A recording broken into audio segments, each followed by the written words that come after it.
For my interview, I decided to interview one of my family friends that I know through my church. Marion Cayley is a present-day protester that grew up in Wilmette with her 8 other siblings.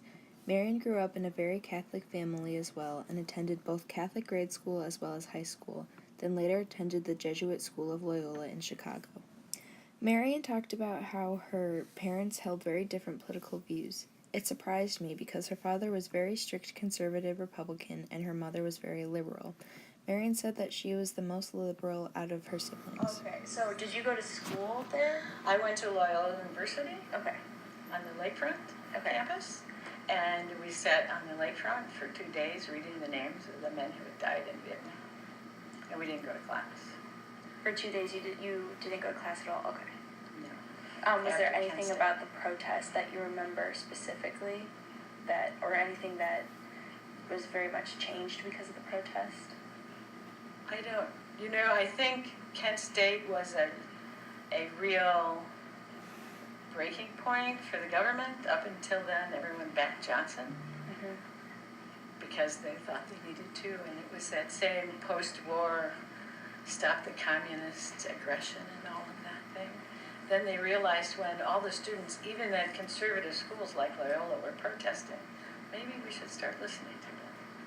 One event that she talked about from the 60s was an anti-war protest that happened at Loyola University while she attended. She said that 2 Jesuit brothers led the protest, which surprised me because I had not ever heard about priests starting protests, especially on the campus where they worked. Jesuit priests. The Berrigan brothers. Berrigan brothers. Let me write that down. I think they were Jesuits. I'm almost sure they were Jesuits. But boy, they were cool. And the whole idea being that conformity is unhealthy, Mm-hmm. and that people need to be able to speak their minds and not so much do your thing as be free to express yourself. And so many things have come out of that. Mm-hmm. That whole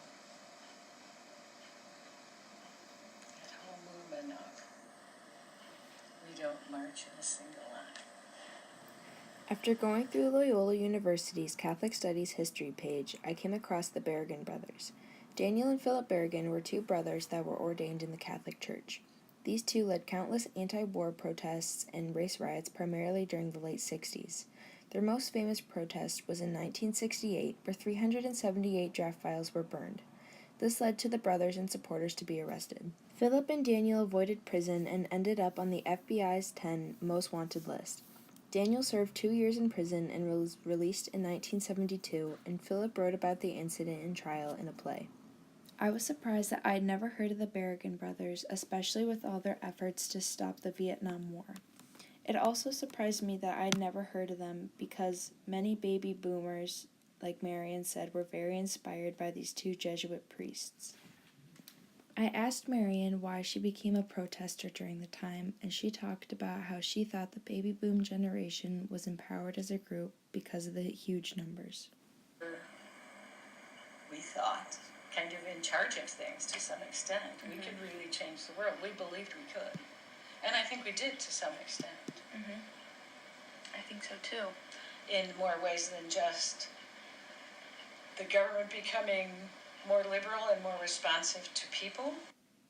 Marion protested different events in the 60s like race riots and female rights as well.